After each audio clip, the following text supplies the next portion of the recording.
Coming fresh off Friday night's loss to Michigan, the Iowa women's soccer team was looking to hit the reset button and come out guns blazing as they took on the Michigan State Spartans this afternoon. The Hawks didn't waste any time showing Michigan State that they meant business, with this goal by number 24 Dara Dalrymple, assisted by Chloe Lacoste and Alyssa Kosnek, to put Iowa ahead 1-0 early in the first half. After a brief pep talk from head coach Ron Rainey at the half, Iowa was ready to continue putting pressure on the Spartans. They were able to shut them out for the 1-0 victory. I think we came into it mentally better, and we came out with some really good energy at the beginning of the game. That's what we needed, I think, the most. And we scored first, so that helped out a little bit too. Swimmers Paul and Haley Gordon aren't just teammates, but actually flesh and blood who bleed black and gold. Paul, a senior engineering major, started swimming when he was 9 years old for a club team in his hometown of Sioux Falls, South Dakota. Haley was right behind him, taking up swimming a few months later. Now you would think that since these two lived together and trained together their entire lives prior to college, they'd be more than eager to set out on their own. But these Hawkeyes are living proof that swimming truly is a family matter. Our family got really close through swimming, and it was always like a family involvement. So we all got in the car together and went to practice at the same time. So the family got close. We were experiencing the same things through the same activity. And so I think that's one of the reasons Haley and I are pretty comfortable going to the same school.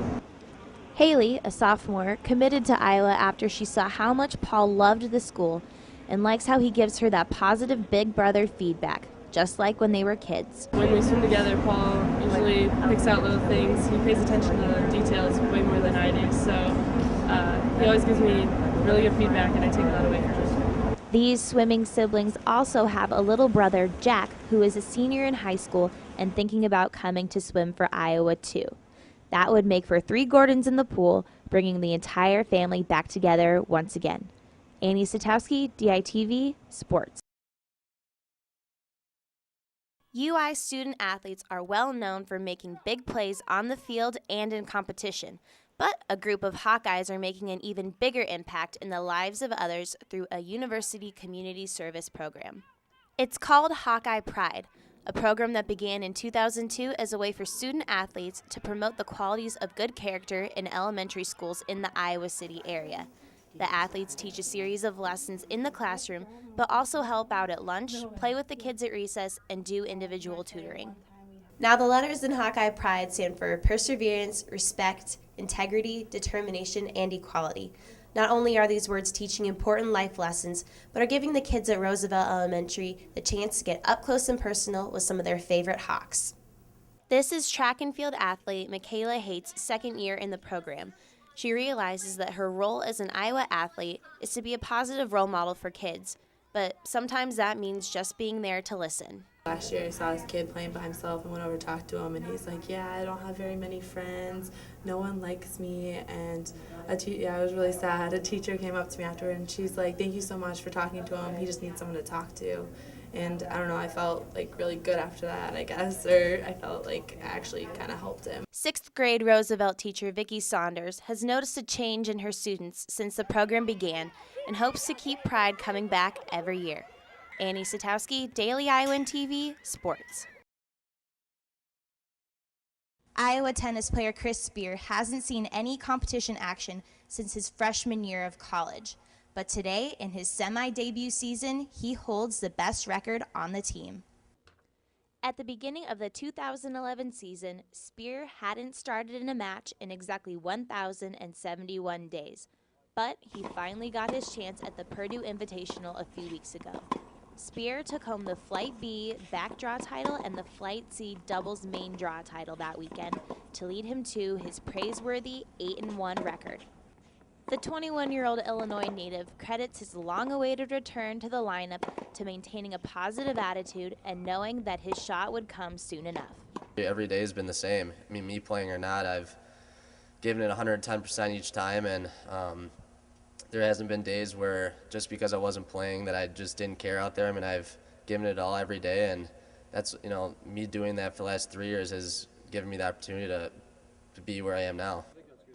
Head coach Steve Hooten calls Spear's season so far a great story, citing his dedication and work ethic. Looking ahead, Spear will be playing next at either the ITA All-American Tournament in Tulsa or the ITA Regionals at Northwestern. But no matter which he gets sent to, you can guarantee he'll be giving that 110%. I'm Annie Satowski, DITV Sports.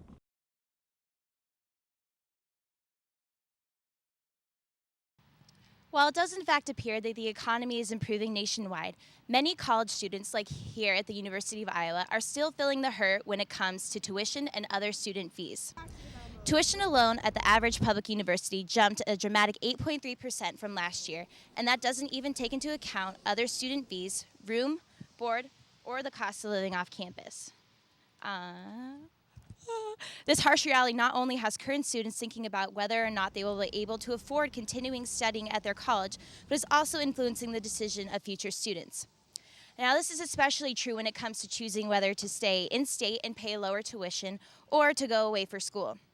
Here at the University of Iowa, resident students enjoy a $9,000 less than tuition than out-of-state students. They also enjoyed only a $175 increase on their tuition last year. So this strange economy has many students thinking about maybe sticking closer to home rather than packing their bags to move across country. I'm Annie Satowski reporting live from the University of Iowa.